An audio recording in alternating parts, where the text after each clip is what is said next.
Hello, I am Lillian Agboli.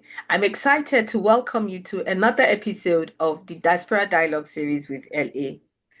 On the Diaspora Dialogue Series, we're talking to members of the diaspora. We are taking control and shaping the narrative about how we got here, what we're doing here. And so the core of the conversations is usually the blessings of the new land, because there's something that attracted us to this land. But the beauty of the homeland, we left our homeland. Yes, there's something exciting about the homeland too. And then we look at the benefits of integration. What's good for both home and here that we, the diasporans, are here. And so I'm having these conversations with members of the diaspora from all over to hear that we do not have a single story. We don't come here the same way. We're not doing the same things. But hey, we love a homeland and we love a new land. Today, my guest is a phenomenal human being, even if I say so myself. Yeah, I can see her laughing and well, the corner of my eyes. Mm. But I tell you, if I wanted to say to you all the things that she does and who she is, I'd be like, did I leave something out? Did I say everything? So, just to be sure, I'm going to let her introduce herself.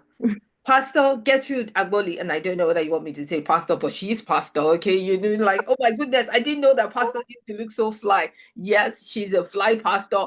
She has a fly pastor mama, you know. So this is how she looks. This is how she looks like in the morning, in the afternoon, in the evening, 24/7. My pastor G is always on point. Pastor Gertrude Agboli, I'm so excited, as you can tell, to welcome you to the Diaspora Dialogue Series. Thank you. Thank you so, so much. I'm really privileged and excited to be here. So thank you for inviting me. Can we get to meet you? Tell us, who is Pastor Gertrude Agboli? So, like you all have heard, I am a pastor. I am a youth pastor of Temple of Praise International Church. Please call me Gertrude, call me Gigi, call me Hey Girl. I'm here for it. Yes, I'm a youth pastor over at Temple of Praise under the leadership of Apostle Nika Williams of blessed, amazing memory. Outside of being a youth pastor, I'm an independent filmmaker and theater practitioner. I love the arts. I'm excited about filmmaking. I love storytelling. I love conversations like this. I appreciate and I really love Dr. Lillian. We have the best conversations, I feel like, we start off with, oh, just want to check in. And then it's an hour, 45 minutes later. I'm like, how did we get here? Absolutely, absolutely. We do have the best conversations and so excited to meet you. We You. know that, at least I know, and you guys are getting to find out now that she's originally from Nigeria. Tell me a little bit about your background. How did that all start? You know, did you come on with like, hey, I'm here and Okay, I didn't magically appear in the US. I was born and raised in Nigeria. And actually, my story is a little bit interesting that I sometimes forget that when I was younger, because of my father's job, we actually moved to the US when I was in second grade. And I was here from second grade until, let me restart. So I grew up born in Nigeria, moved to Canada, then moved to the US, then moved back to Nigeria as a teenager, right? And then moved here. So I was very young in Canada. Sometimes I don't remember. Only when I see pictures, I was like 4. I remember first grade in the US in Silver Spring. That was kind of cool. Elementary school. And then because of my father's job, we moved to Nigeria, right? So think about it. I was like in second or third grade moving to Nigeria from Silver Spring, Maryland. It was quite the adventure. And I say that coming from my perspective, I'm the last or the youngest of 8. So I can imagine what that, was like for my siblings who were teenagers, moving from high school here to high school in Nigeria. So I moved to primary school or elementary school in Nigeria, and it was fun, it was interesting. And then I came to the US again when I was about to turn 18 to go to college. So most of my older siblings were already in the US. So it was it was the normal thing for us to do, to get ready to go to college and all of that.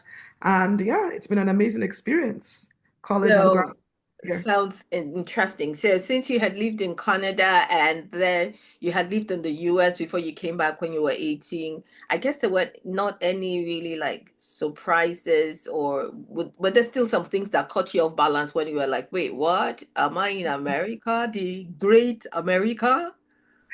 There were a lot of surprises because believe it or not, living in Nigeria, going to high school in Nigeria, it was very formative for me. Going to boarding school in Nigeria, it was very like it formed a lot of ways of how I was thinking, how I made relationships with friendships with friends. It was very, very different.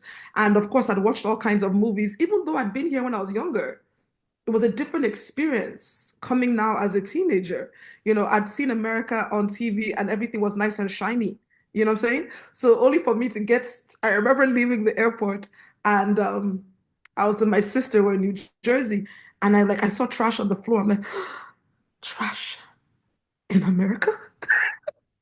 And she was like, girl, get in this car. So it was a bit of a rude awakening because I had created something so fictional from all the movies, and everything was so perfect. And I expected everyone to be walking around looking like models, you know.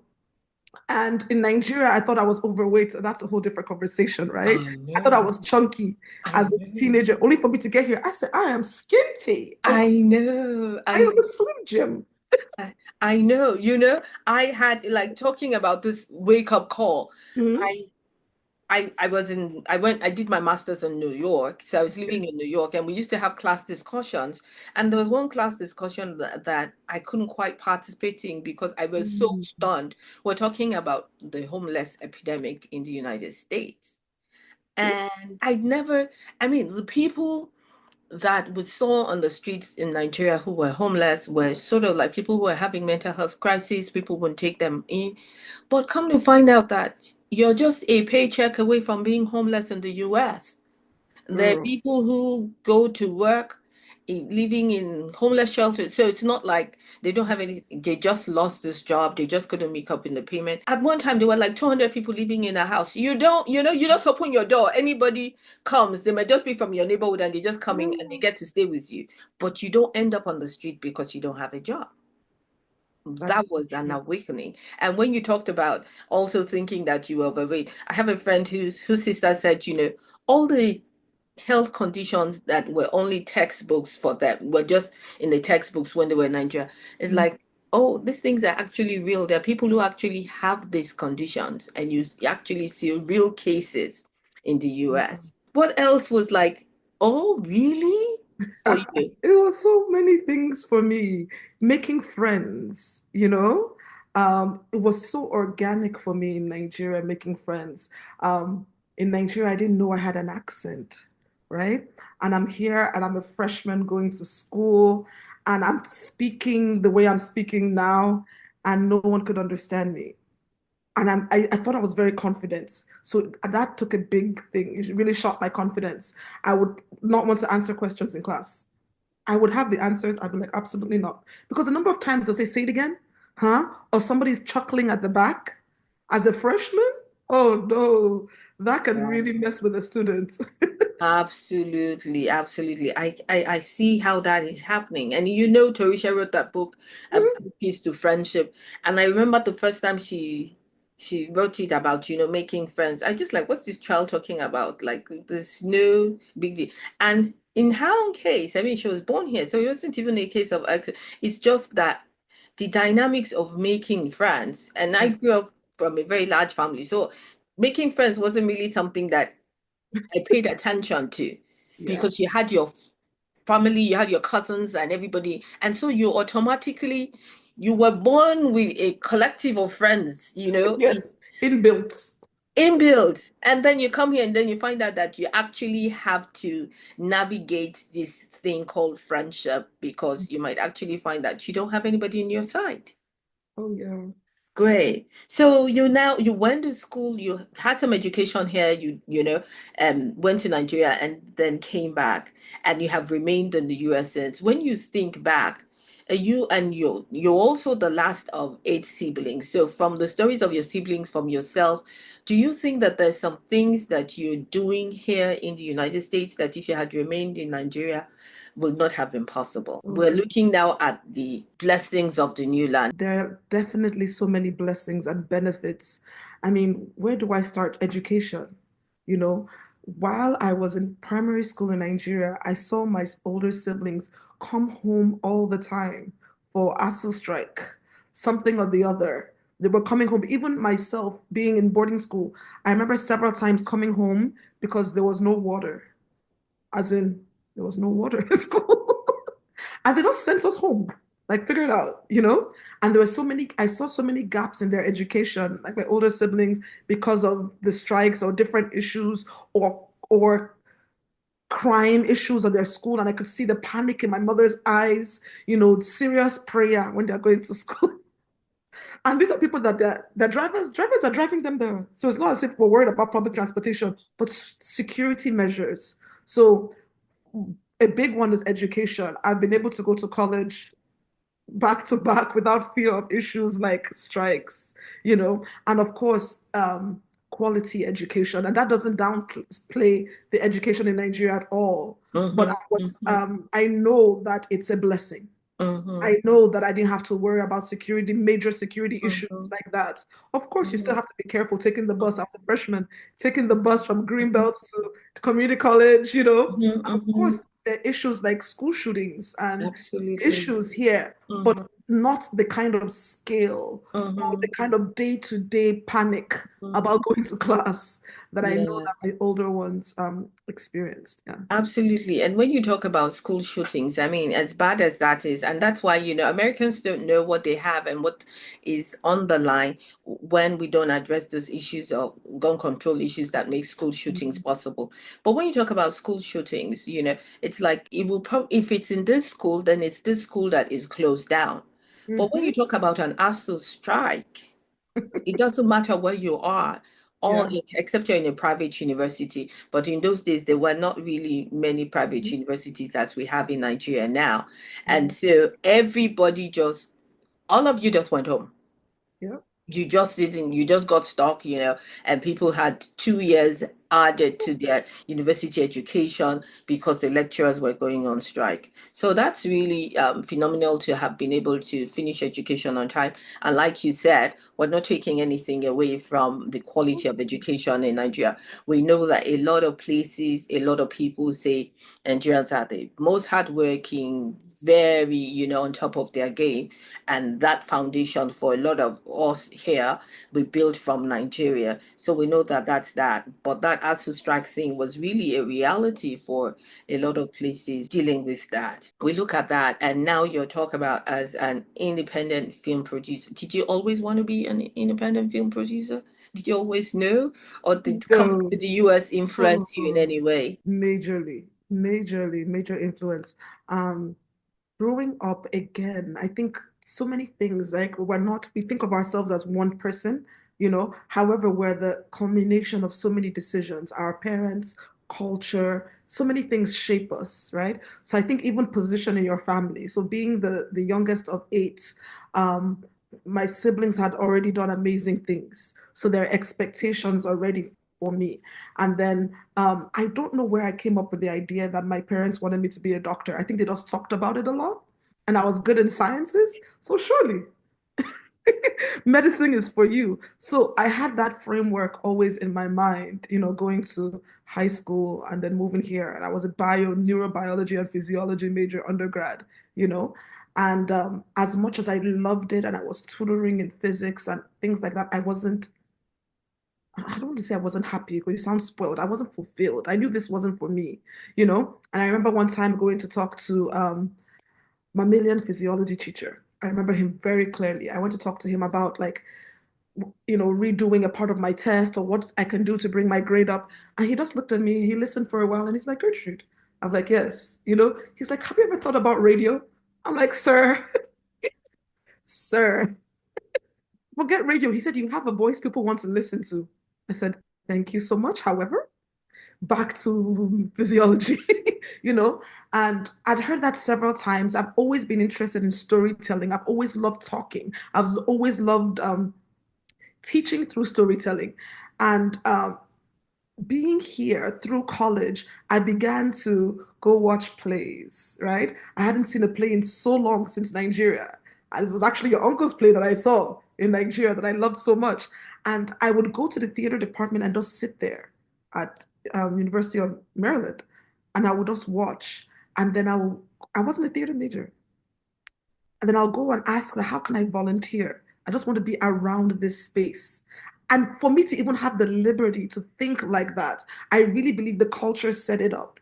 You know, the free thinking, the being at peace, me walking into a different department. So I'd go study in their library. I started volunteering to work with lights from 4 p.m. after my labs, 4 to 11. I would sit there working working the lights, and I would be so happy with my life.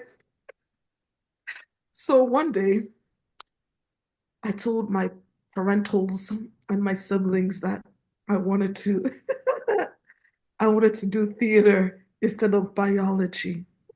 Even the boldness, looking back, I'm like, girl, what were you thinking? And before you know it, there was a family meeting because, girl, did you fall down and hit your head? You know?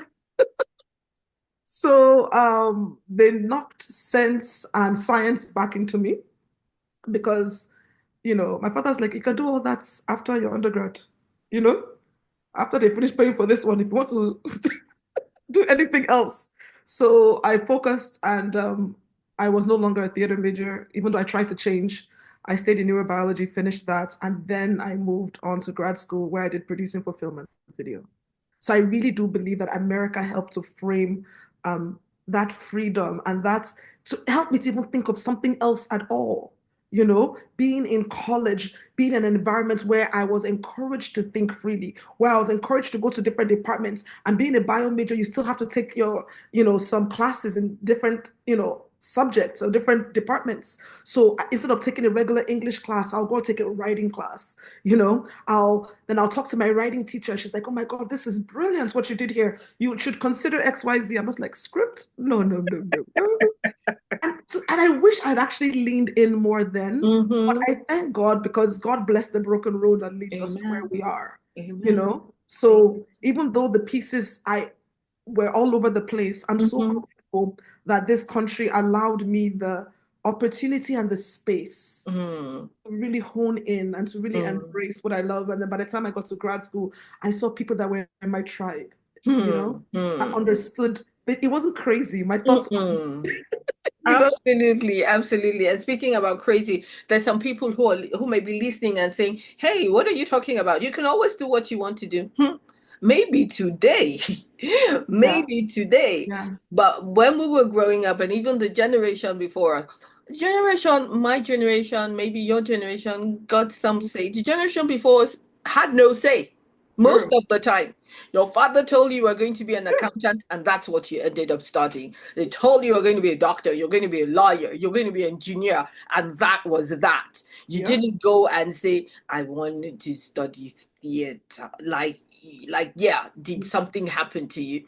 So this is not made up at all. This was the reality. And so if you have that luxury of now to just go to your parents and say, I want to be a teacher, Mm-hmm. you're blessed. You Yeah. were born at the right time, so I'm really that's really exciting because when you said it wasn't so much of it was about the fulfillment because something is on the inside of you and you feel it, and that's how theater and art is. You feel it. And so to have the opportunity to express yourself, there's a fulfillment that comes from that. So I'm so glad that you ended up landing in where you are.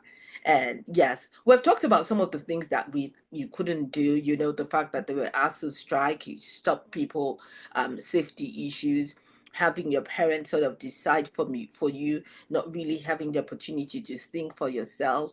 But let's go the other way and look at the beauty of the homeland. What's some phenomenal things that you're like, I'm telling you. if I could bring that to the US, I would in a heartbeat, or I would go back to Nigeria for this. What's the beauty of the homeland for you when you think about Nigeria that you're like, oh God? For me, sometimes they might be the little things and sometimes the big things. The little things like just going down the streets to buy something, not going to a grocery store, like literally just coming out of your house and walking down the streets. And even just walking down the street and meeting people, people are saying hi, my brother's friends.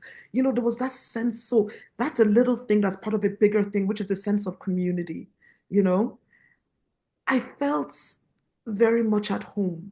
Not to say I don't feel at home here, but it's a different kind of home, a different kind of feeling.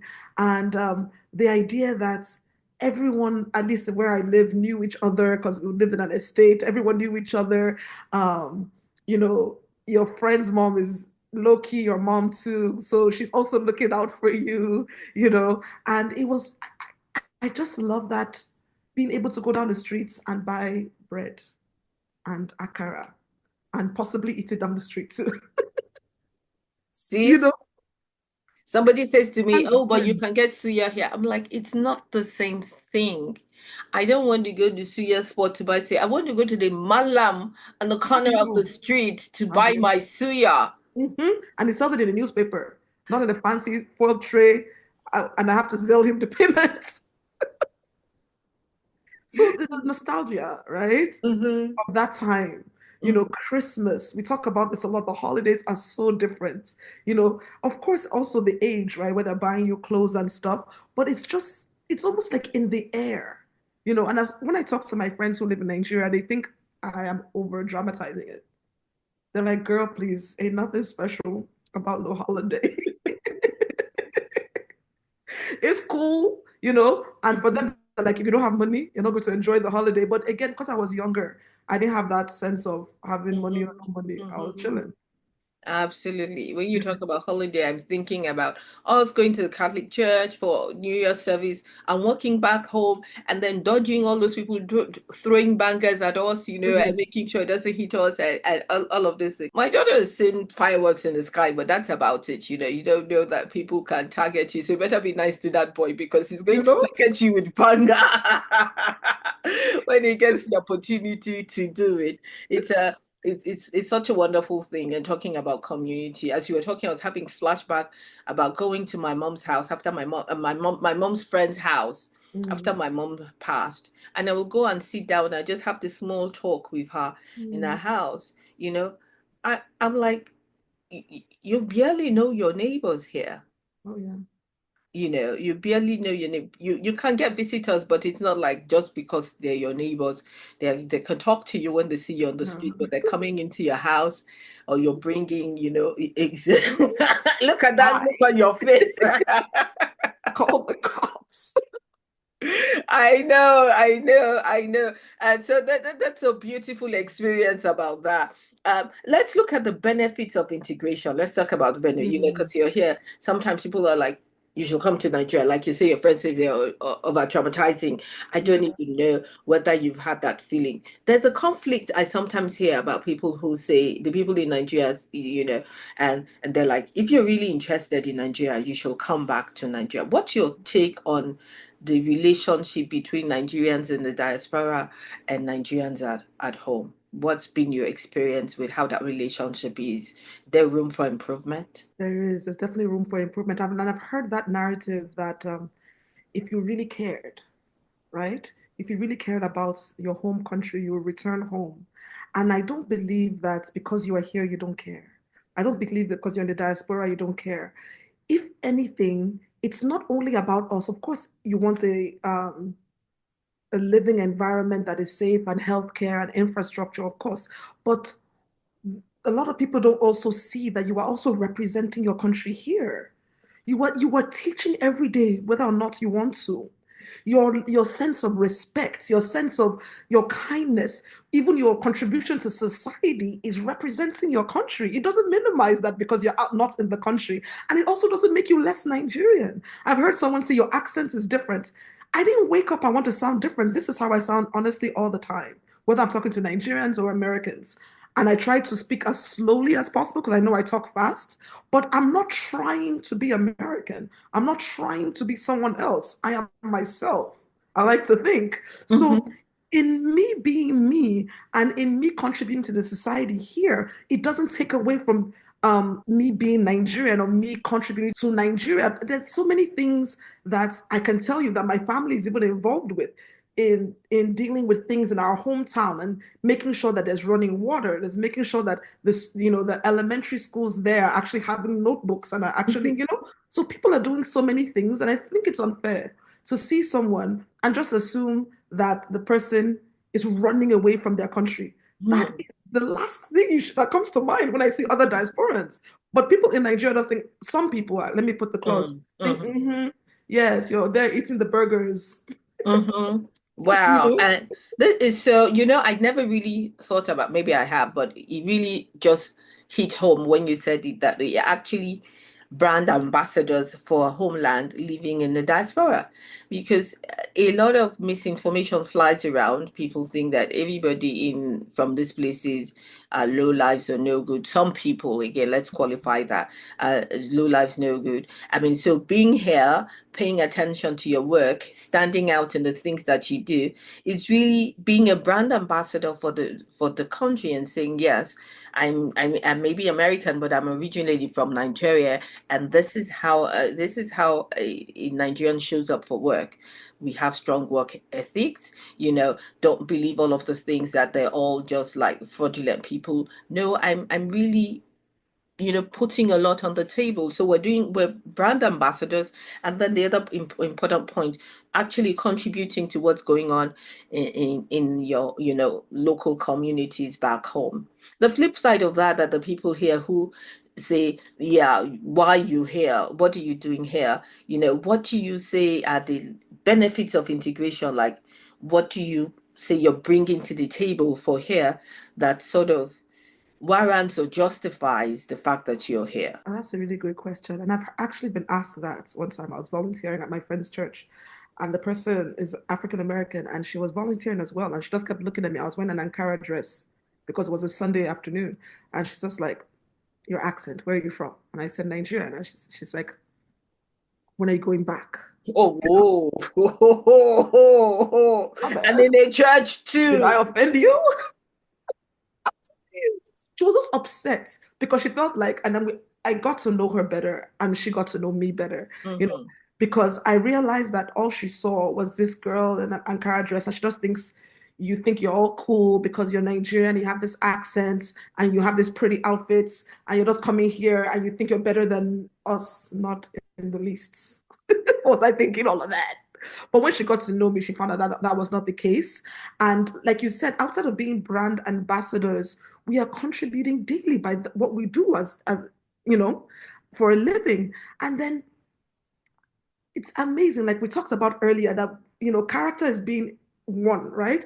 We're such a culmination of so many things, relationships, so all the things, like for me, how I relate to people, it's really from my upbringing in Nigeria, right? Not judging a book by its cover, right? Going to boarding school where I've had to live in some very interesting circumstances that were not the best. So I'm now making better use of resources here. And even with people that I work with, when they're about to complain about the littlest thing, I'm like, oh no, we're actually okay. Not to say that we should be take work abuse or any kind of thing. Oh no. But changing the perspective to say, no, it's because you're seeing it this way. Where I'm from, this is a privilege to be able to Mm-hmm. have this time off. So let's maximize the time versus complaining Mm-hmm. during that time. So, sometimes a mix, I tell myself I'm a mix of old school and new school because there's Mm-hmm. some fundamental things, respect, how your own carriage, and then Mm-hmm. also dealing with young people, which I deal with all the time as a youth pastor. And that's my favorite thing to lean into when I'm mixing my culture and living in America. Because as a youth pastor, I deal with so many youth, both at our church and not at our church, who just in their interactions, and they're like, oh, my parents took my phone because this.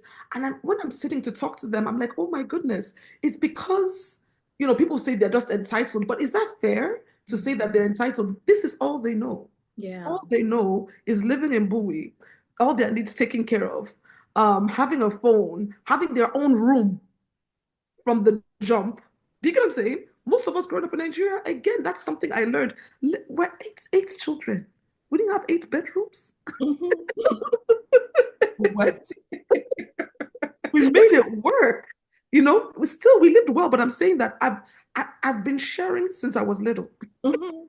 Mhm. So sharing as an adult is not a challenge, you know. No. So talking to some young people and then, sharing with them, changing their perspective on things. And I love to talk to their parents as well, because the parents are having expectations that I think sometimes may be unrealistic because Mhm. that child's upbringing is not the same as yours. So Hmm. having them both pivots, especially if the parent is Nigerian or is coming from somewhere third world, so to speak. I can relate to the parent. At the same time, I can relate to the child, being Hmm. that I came here as a teenager and I've lived here for so long, you Hmm. know. So integrating that where they're seeing that respect Hmm. is growing up in Nigeria was inbuilt in us. Mhm. Once you are older, we respect you. Hmm. It really does not matter if the guy could be whoever, his uncle, whoever, he has done nothing to earn that respect. Mhm. Teenagers in America do not see any reason why they should respect you. And for Absolutely. good reason, right? Mhm. Mhm. Because who are you? Exactly. Exactly. What's So your relationship? Yeah. it is so interesting because you're only as wise as what you know. And so if people are living here and all the exposure is just to here, we are actually enlarging their knowledge base, their social skills by bringing in this different perspective and introducing this different lens from which they need to look at life. Pastor G of life, like I call you. Pastor G of life. She is so many things, wears so many hats. And as you can tell from this interesting conversation that we've had, very phenomenal, talking about the beauty of the new land, being able to get education without interruption, the blessings of the new land, being able to get education without interruption, the beauty of the homeland, being able to have friendship and connectedness, and the benefits of integration here, staying here and having the resources to contribute at home, but also enriching the lives and the narrative of people that we meet here from spreading things like respect and all of those things that we brought into. Really interesting. Before we sign off, Pastor Gertrude, I'll turn it to you. Anything you want to share about, aspirations or things about where we should be going in the homeland, where we should be going in the new land, or anything at all on your mind, just touching on our lives, both as diasporans and living in this our new land. Yes, I think that we should really, whether you're living, here or in Nigeria or any country or living in the US, I think it's really important it's not, location can frame you in many ways, or just making sure that you're in God's perfect will. Because, Amen. Joseph, so many people in the scripture were either relocated like Abraham, God told him to move, or people like Joseph that were uprooted. He had no choice, you know. But the important thing with Joseph is that God was with him. Hmm. So no matter where you are, you want to jackpot or you want to return, the Hmm. whole idea, make sure that God is with you Hmm. because you will prosper in any land Hmm. with God being with you. When I say prosper, it doesn't mean you're going to be a millionaire, and nothing is wrong with Hmm. Hmm. millionaires. Hmm. But that God is with you, you will have Hmm. sustenance, you will have Hmm. trials, you will have Hmm. situations that will Hmm. test whether God is with you. But Hmm. that is your assurance, and that will Hmm. keep you grounded no matter where you are. Hmm. Just in case you thought I was calling her Pastor G for no reason at all. She had to let you know that, man, when push comes to shove, we bring in the word of God and we bring it in such a way that is effective. It's not a function of where you are, it's a function of being in God's will. Or wherever you are, you're in God's will and you will fulfill your destiny. First, Amen. to get you, thank you so much. I've had so much fun having this conversation with you. And to you, my listeners and viewers, this is the Diaspora Dialogue Series. You can reach me by email, Diaspora Dialogue Series with la@gmail.com. Let me know what you like about our program. Let me know if you'd like us to have a conversation with you. I look forward to that. Until I come your way another time, this is Lillian Agbegbe saying thank you for listening and bye. Pastor G, thank you for Thank you so coming. much. Thank you.